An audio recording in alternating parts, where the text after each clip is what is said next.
Apa kabarnya hari ini? Masih baik-baik aja kan? Di video kali ini kita melanjutkan cerita Donghua Battle Truck Devon. Oke, nggak usah lama-lama lagi, kita langsung aja ke ceritanya. Pada saat ini gumaman terdengar di bawah. Dengan tersingkirnya Raja Iblis oleh Nan Erming, momentum keluarga Xiao melonjak. Musuh terkuat mereka telah tersingkir, membuat kemenangan menjadi kepastian. Semakin banyak boneka iblis berjatuhan dan pasukan istana Pil yang mampu menahan serangan gencar keluarga Xiao pun menyusut. Sekarang, klan binatang iblis juga telah muncul. Meskipun mereka tidak langsung bergabung dalam pertempuran, jumlah prajurit yang mereka bawa sudah cukup untuk mengintimidasi mereka yang masih gigih melawan di istana Pil. Mata mereka melirik ke kejauhan, dipenuhi ketakutan. Secercah harapan yang mereka lihat pada Raja Iblis lenyap seketika, digantikan oleh kerumunan orang yang gelap. Kilatan pedang dan bau kematian yang menyebar di seluruh istana Pil. Istana Pil dikelilingi oleh sosok-sosok dari berbagai ras, keluarga Xiao, manusia, klan iblis darah, klan monster, dan klan binatang iblis yang baru tiba. Mereka membentuk lingkaran konsentris, memenuhi perimeter dan hanya menyisakan celah di tengahnya. Dari atas, sebuah lingkaran berbentuk manusia telah terbentuk, mengelilingi aula Pil sepenuhnya.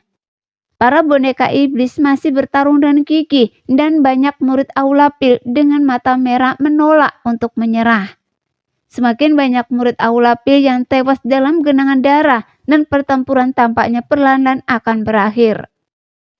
Pada saat ini, hanya leluhur aula Pil yang masih tergantung di tengah lingkaran berbentuk manusia itu, memegang danceng di satu tangan.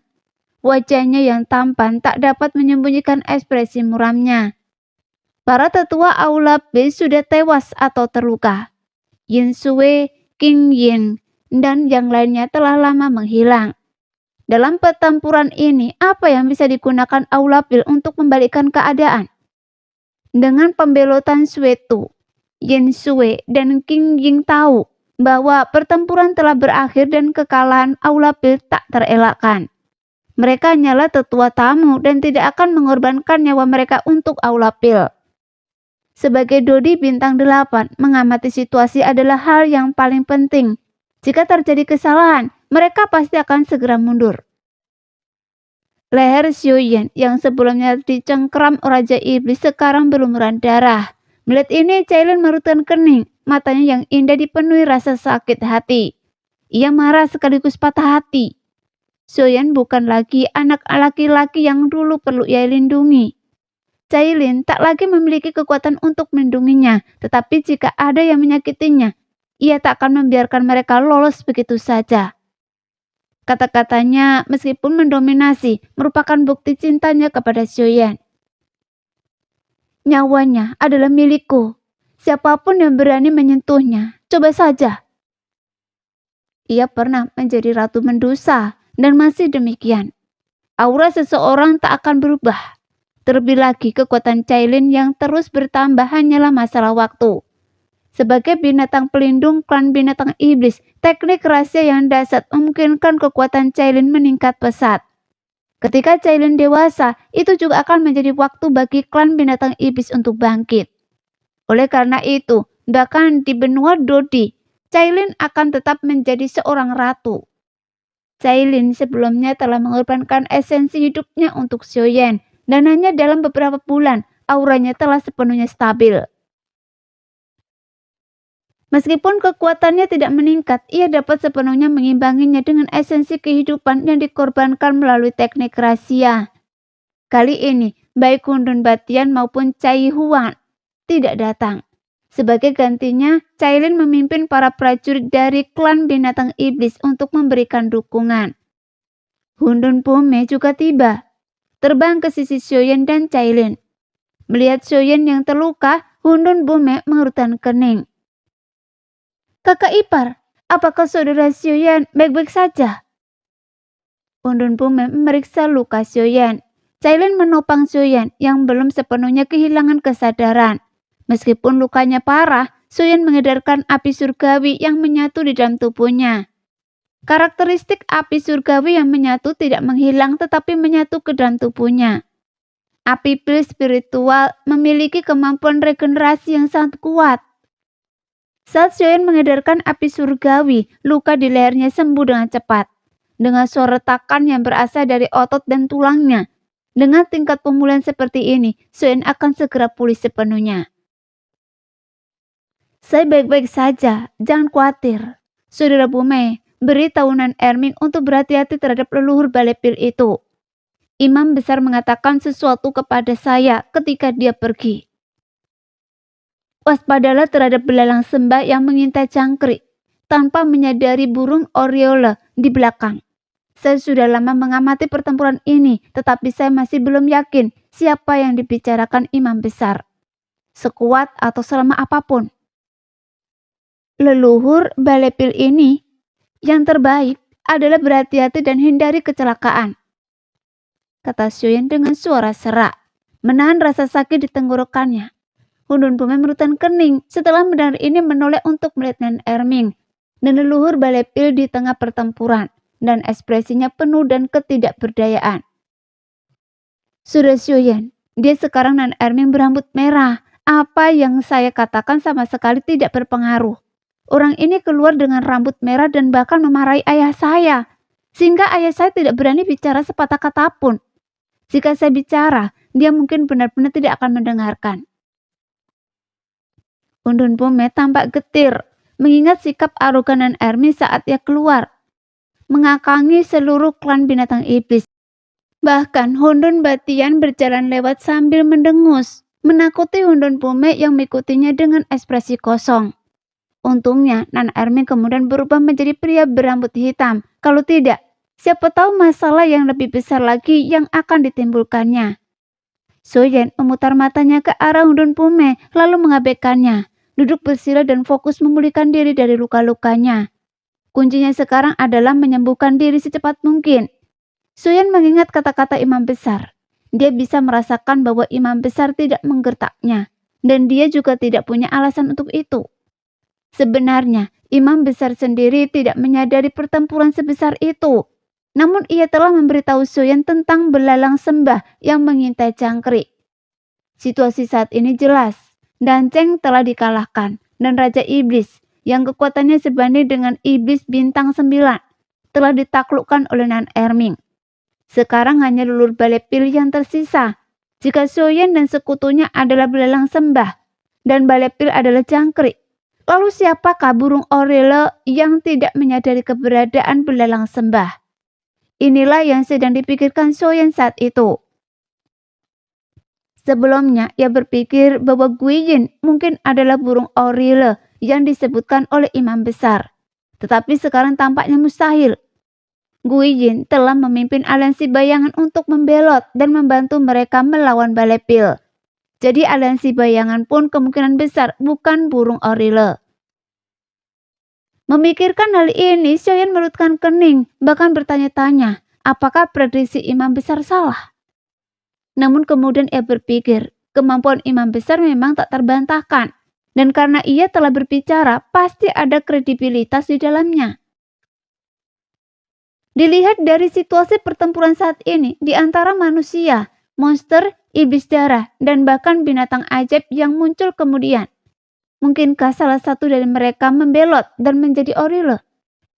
Jika iya, siapakah orangnya? Xiaoyan merenung cukup lama tetapi masih belum bisa memahaminya.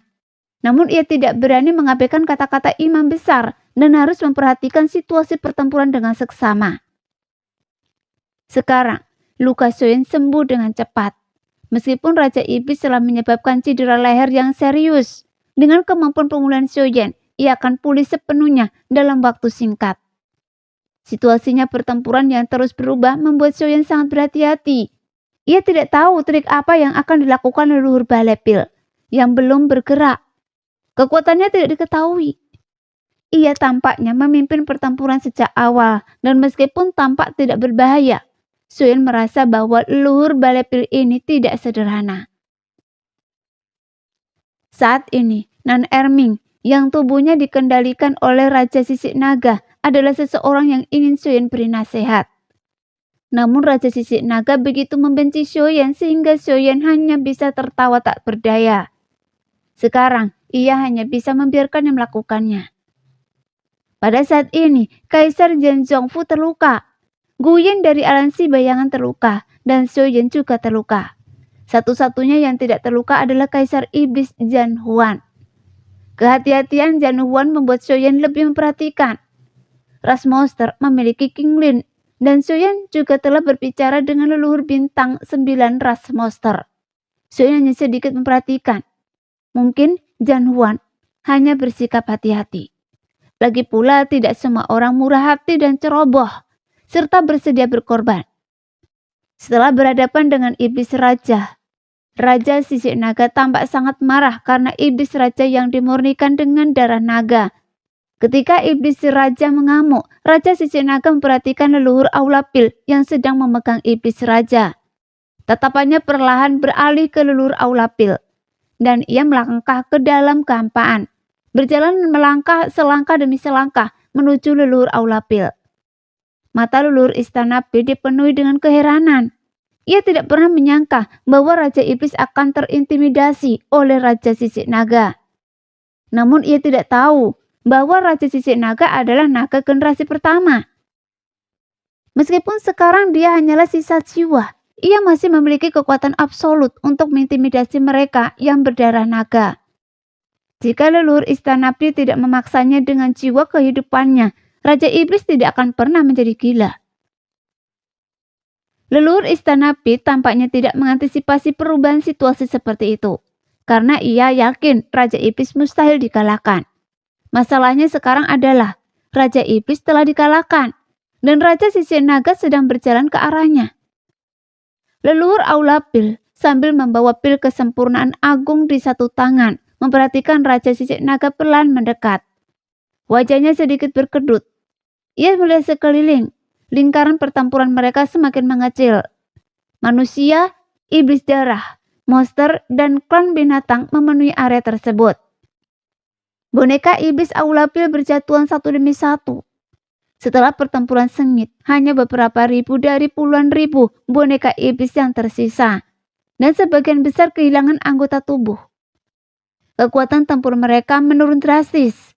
Namun, leluhur Balepil masih berdiri di sana, seolah memberitahu semua orang bahwa selama satu orang dari Balepil masih hidup, Balepil belum terkalahkan. Hei, nak, apa Anda yang menggunakan darah naga untuk memurnikan monster itu sebelumnya? Raja Sisik Naga memandang leluhur Balepil dengan jijik dan bertanya dengan nada yang sangat berpengalaman. Begitu ia berbicara, semua orang di sekitarnya mendesis dingin. Bahkan membuat Jan Zhongfu yang terluka parah tertegun sejenak sebelum akhirnya tersenyum. Xiaoyan, adik Anda ini cukup menarik. Nak, ini seharusnya ketua Balepil, tapi dia malah memanggilnya nak. Jan Zhongfu tertawa terbahak-bahak. Semburan darah membuatnya terbatuk, tetapi itu tidak bisa menyembunyikan senyum di wajahnya. Semua orang benar-benar bingung mengamati Nan Erming dengan rasa ingin tahu. Nan Erming, patriark Balepil, sama sekali tidak menunjukkan rasa takut, hanya jijik, dan yang lebih menyebalkan lagi adalah ia seolah-olah sedang mempertanyakan seorang anak kecil yang telah melakukan kesalahan. Cideran Nan Erming kali ini, apakah otaknya sudah gila? Ia bahkan memanggil patriark Balepil anak kecil. Astaga, ini tidak masuk akal. Jika saya berdebat dengannya nanti, bukankah ia harus memanggil saya cucu? Xiaoyan tercengang, merecak lidahnya takjub, terhibur oleh kata-kata Nan Erming. Hanya patriark Balepil yang tak mampu tersenyum. Terkejut oleh pernyataan Nan Erming, patriark itu tiba-tiba mengangkat kepalanya dan menatap tajam Nan Erming. Ia tentu saja tidak menyadari bahwa Raja Sisik Naga sedang mengendalikan tubuh Nan Erming. Mengingat status Raja Sisik Naga, ia mungkin bisa memanggil semua orang yang hadir sebagai anak muda. Dari segi usia, tak seorang pun bisa melampaui Raja Sisik Naga yang telah ada sejak awal mula segala sesuatu. Namun Raja Sisik Naga berbicara melalui tubuh Nan Erming, membuat suasana tiba-tiba terasa aneh. Leluhur Istana Bim menatap Raja Sisik Naga, tetap diam menghadapi pertanyaannya. Raja Sisik Naga mendesah, menggaruk kepalanya tak berdaya. Hei, anak ini, masih saja keras kepala. Baiklah, akui kesalahan Anda dan saya tidak akan menuntut Anda lebih lanjut. Status darah naga ini tidak mengandung niat membunuh. Sepertinya tidak diperbolehkan dengan membunuh naga. Kejahatannya tidak terlalu serius. Raja Sisik Naga yang mengendalikan tubuh Nan Erming tampak sangat dewasa, seperti pria parubaya yang sedang mendisiplinkan anak kecil. Ia bahkan menepuk bahu leluhur Istana Pil, membuat semua orang terdiam. Minta maaf. Apa saya tidak salah dengar? Leluhur Aula Pil benar-benar dipaksa minta maaf. Dia sudah gila. Nan Erming ini pasti gila. Seingat saya, dia selalu lembut, halus, dan rendah hati. Mungkinkah kekuatannya meningkat, bahkan leluhur Aula Pil sekarang? Leluhur Aula Pil menatap Raja Sisik Naga tetap diam menghadapi pertanyaan Raja Sisik Naga. Dia hanya melototi Raja Sisik Naga. Melihat ini, Raja Sisik Naga menghela nafas dan menggaruk kepalanya tanpa daya. Leluhur Aula Pil bahkan tidak marah. Kekayaan macam apa yang diperoleh Nan Erming? Dan dia terus memanggil leluhur Aula Pil dengan sebutan anak kecil. Dia jelas tidak sesenior leluhur Aula Pil. Meskipun leluhur Aula Pil terlihat muda dan tidak berpengalaman, bagaimanapun dia adalah seseorang leluhur. Sepertinya leluhur Balepil hampir kehilangan kesabarannya. Lihat berapa banyak orang di Balepil yang masih bisa bertarung.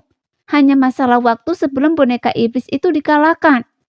Balepil sudah benar-benar kacau. Saya khawatir leluhur Balepil akan memohon belas kasihan. Benar, nasib Balepil sudah ditentukan. Meskipun para ahli bintang 8 kita semuanya terluka. Klan binatang buas juga telah tiba untuk memberikan dukungan. Balepil tidak punya harapan lagi. Leluhur Balepil hanya bisa berdoa agar Tuan Muda Xiu mengampuni nyawanya. Saya tidak pernah menyangka Balepil sekuat itu akan runtuh semudah itu. Perang sungguh kejam. Pada saat ini semakin banyak orang yang merasa tenang. Semua yang terluka mundur dari medan perang dan digantikan oleh pasukan cadangan. Klan binatang buas juga bergabung dalam upaya untuk melenyapkan boneka iblis. Jumlah boneka iblis semakin berkurang dan pengepungan yang dibentuk oleh sosok-sosok yang tak terhitung jumlahnya di sekitar mereka semakin dekat. Lingkaran itu semakin rapat, hanya misalkan leluhur Aula Pil yang berdiri di tengah lingkaran. Hei, menggelikan sekali. Berani-beraninya kalian bicara omong kosong. Apa kalian tahu siapa saya? Setelah hening sejenak, leluhur Aula Pil menyeringai dan perlahan menatap Raja Sisik Naga. Kata-katanya dingin dan penuh dengan niat membunuh. Raja Sisik Naga tertegun sejenak, lalu menatap leluhur Aula Pil sambil terkekeh, menjilangkan tangan dan menatap leluhur Aula Pil dengan tatapan tertarik. Saya tidak tahu, tapi Anda bisa memberitahu saya, menguji pengetahuan saya yang luas. 5.000 tahun sejarah, saya mungkin tidak mengingat semuanya. Lupakan saja. Anda duluan. Raja Sisik Naga menatap leluhur Aula Pil dengan penuh minat. Kata-katanya membuat semua orang di sekitarnya terdiam, bahkan membuat leluhur Aula Pil bingung. Anak ini bodoh atau hanya pura-pura bodoh? Apa yang dia katakan? Jin Zhongfu juga bingung, menatap Nan Erming yang tampak aneh di kejauhan dan tak kuasa menahan senyum getir. Bahkan Xiao tersenyum kecut. Ia sudah menduga akan kejadian ini, tetapi tak menyangka Raja Sisik Naga ternyata cerewet dan selalu ingin tahu. Ia tampak selalu ingin tahu dan suka menggoda orang lain. Karena Istana Pil sudah tidak ada lagi, ia tidak akan dikalahkan dan mudah. Dan Anda akan membayar harganya.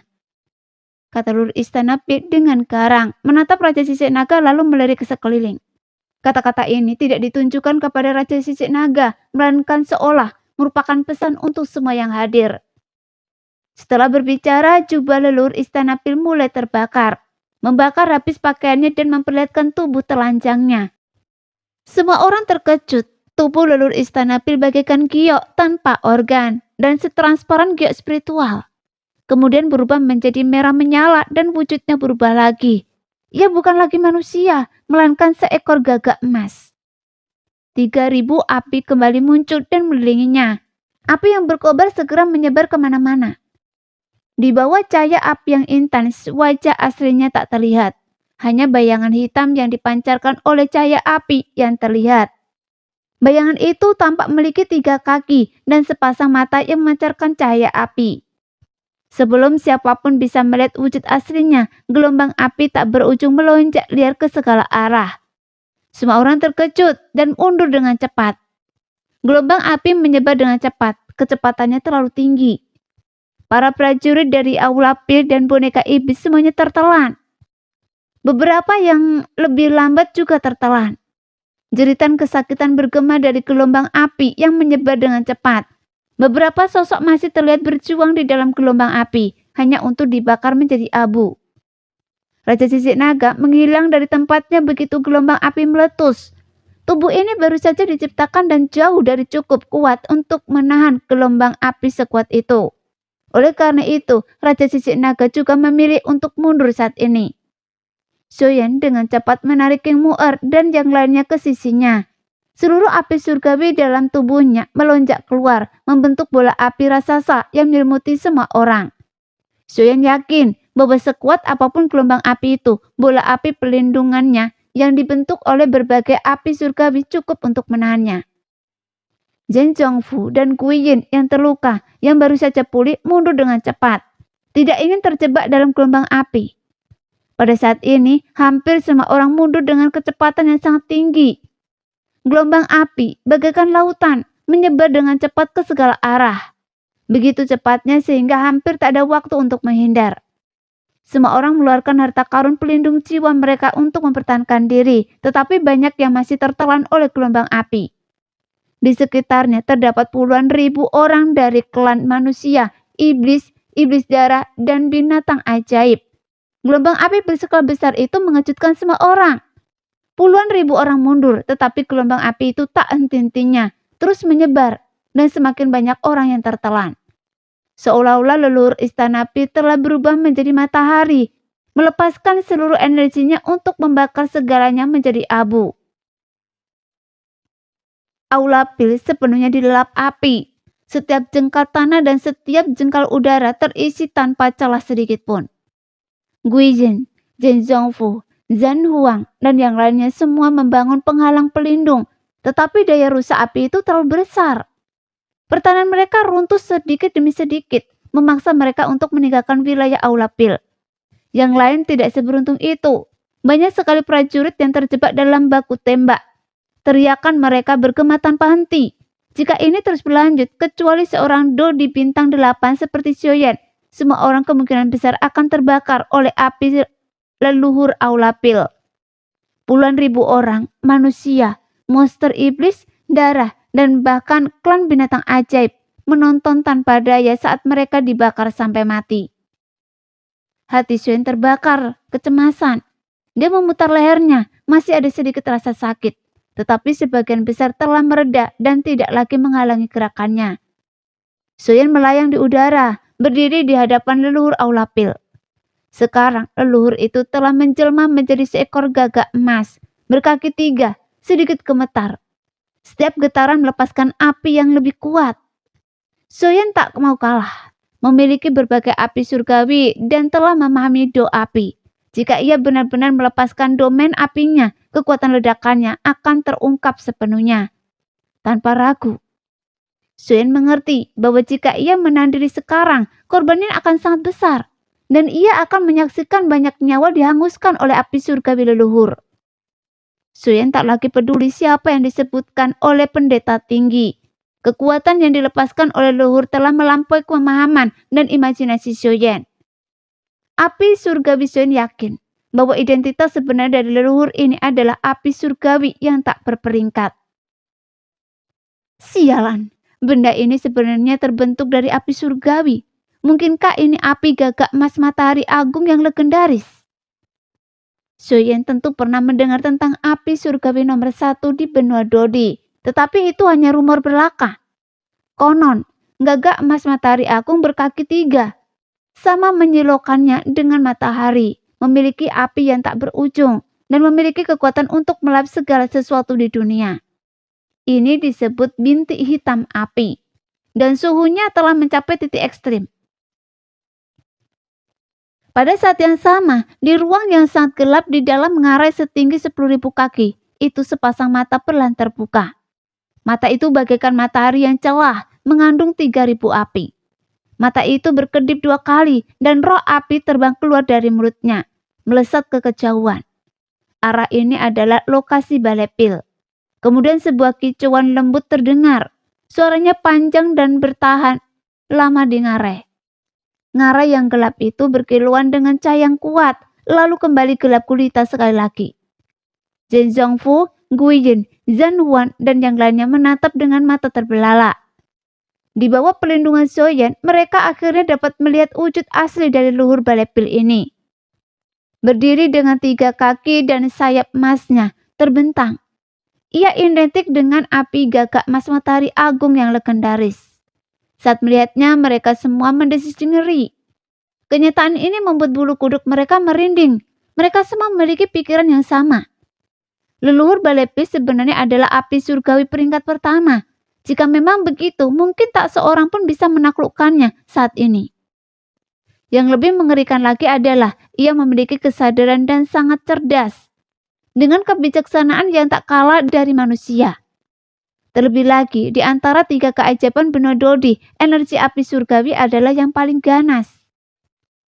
Kebetulan, api gagak emas matahari agung menduduki peringkat pertama di antara api surgawi. Dan dikabarkan bahwa api gagak emas matahari agung ini sudah memiliki kesadaran. Bahkan mampu bertransformasi menjadi makhluk spiritual atau wujud manusia. Kecerdasannya juga luar biasa. Api surgawi sekuat itu, begitu dilepaskan, tak terbayangkan. Setiap orang yang melihat leluhur Balai Pil berubah menjadi gagak emas berkaki 3 dengan suara bulat percaya bahwa ia adalah api surgawi nomor 1. Api gagak emas matahari agung. Xuan juga terkejut. Tentu saja, ia tidak tahu bahwa ketika ia memahami Do di bahtera rumah hantu, api gagak emas matahari agung telah mengenalinya. Tentu saja ia juga tidak tahu bahwa gagak emas berkaki 3 yang ia lihat di hadapannya, yang merupakan transformasi dari luhur Balai Pil, bukanlah api gagak emas matahari agung sama sekali. Namun memang benar bahwa penampilannya memiliki beberapa kemiripan dengan api gagak emas matahari agung yang asli. Justru karena semua orang belum pernah melihat wajah asli api gagak emas matahari agung, mereka hanya bisa mendengarnya dan menilai apakah itu benar-benar api gagak emas matahari agung dari penampilannya. Ciri khasnya yang paling menonjol adalah ia memiliki 3 kaki, ditambah dengan kekuatannya yang luar biasa. Kemungkinan besar, siapapun yang belum pernah melihat api gagak emas matahari agung yang asli akan percaya bahwa leluhur Balai Pil adalah api surgawi nomor 1. Api gagak emas matahari agung. Api surgawi di dalam tubuh Xiaoyan berkobar. Kedua domain api itu saling melawan. Domain Xiaoyan memang lebih kecil, tetapi cukup untuk menyediakan tempat berlindung bagi semua orang. Di dalam domain api Xiaoyan tentu saja tidak ada bahaya. Api leluhur Istana Pil yang telah berubah menjadi gagak emas berkaki 3 terus membumbung tinggi. Keringat menguncur di dahi Xiaoyan. Beberapa saat sebelumnya keduanya berimbang. Tetapi lambat laun menjadi jelas bahwa leluhur Istana Pil lebih kuat.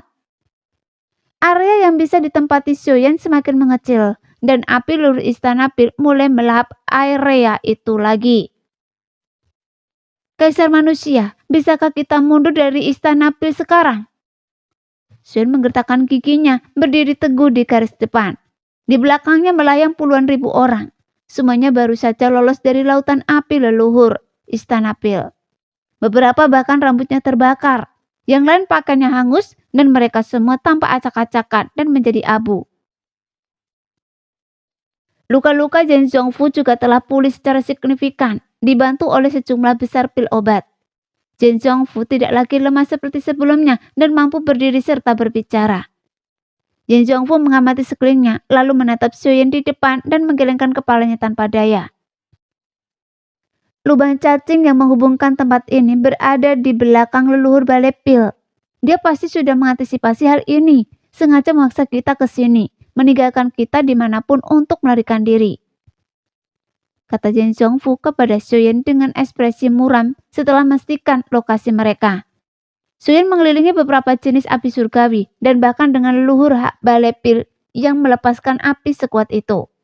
Api surgawi Xiaoyan untuk sementara masih mampu bertahan. Namun seiring berjalannya waktu, Xiaoyan perlahan-lahan kalah telak dan area yang ia tempati menyusut dengan cepat. Sementara itu, leluhur Balai Pil semakin kuat, melepaskan api yang semakin intens. Domain api Xiaoyan semakin mengecil. Jika ini terus berlanjut, puluhan ribu orang di belakang Xiaoyan akan kembali di lahap api leluhur Balai Pil. Xiaoyan, sebagai makhluk berelemen api, mungkin mampu menahan api, tetapi yang lain mungkin tidak.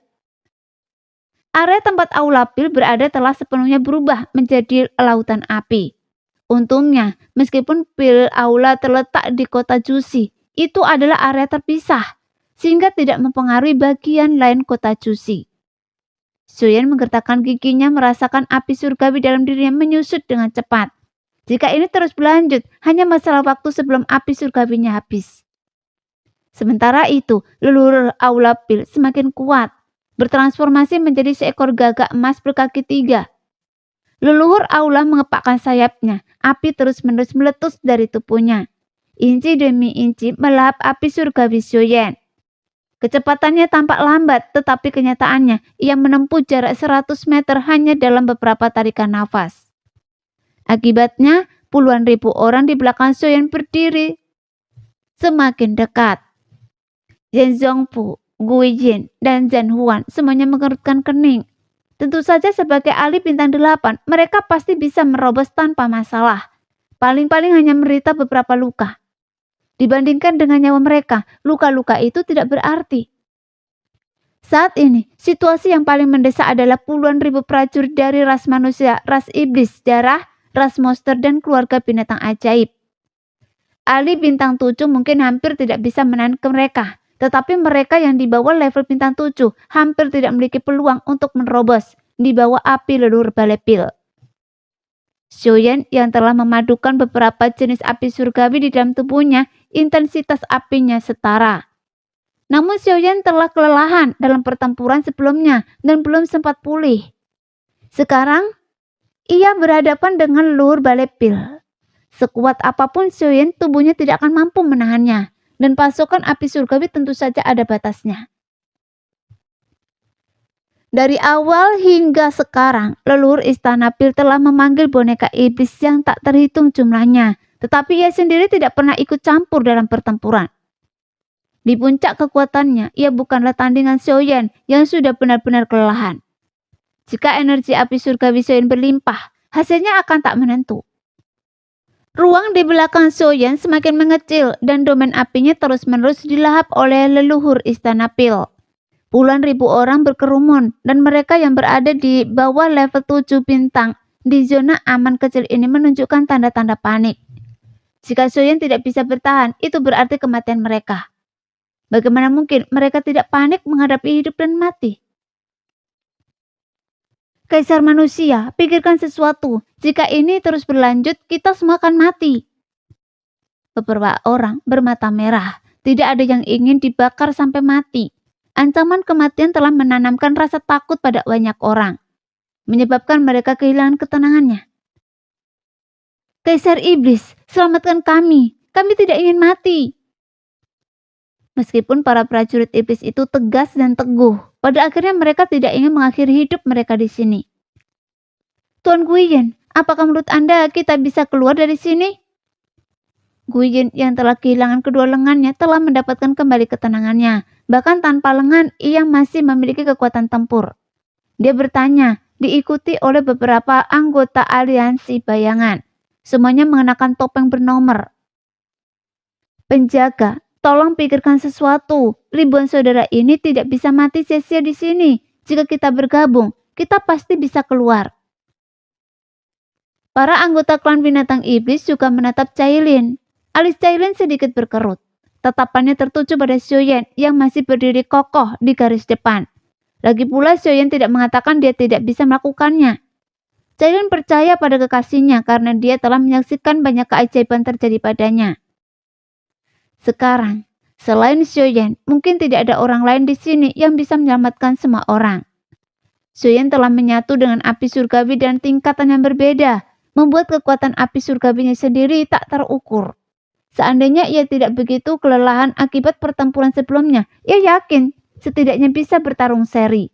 Jika tidak langsung mengalahkan leluhur Aulapil, namun kelelahannya semakin menjadi-jadi dan ia segera mempertimbangkan solusi. Pagoda roh kekosongan Shinchan yang mampu menampung puluhan ribu orang seharusnya bukan masalah. Bahkan lautan api surgawi leluhur Aulapil pun tak mampu melelahkannya. Namun jika ia menggunakan pagoda roh kekosongan Shinchan, ia akan terekspos dan ketakutan Zalo yang telah lama terpendam pun akan terungkap. Meskipun ia tidak tahu bahaya apa yang akan dihadapinya atau apa yang Zalo waspadai, ia tak berani bertindak gegabah. Jika ia menimbulkan masalah yang lebih besar, ia tak akan mampu mengatasinya dengan kemampuannya saat ini. Pikiran ini langsung ditepis oleh Xiaoyan. Sekarang, sepertinya satu-satunya pilihan adalah membakar nyawa kita dan bertarung sampai mati. Xiaoyan menggertakkan giginya menatap puluhan ribu prajurit di belakangnya. Mungkin hanya sebagian kecil dari keluarga Xiao, tetapi mereka semua ada di sana untuk membantu keluarga Xiao. Xiaoyan tidak bisa hanya melihat mereka dibakar hidup-hidup oleh leluhur Aulapil.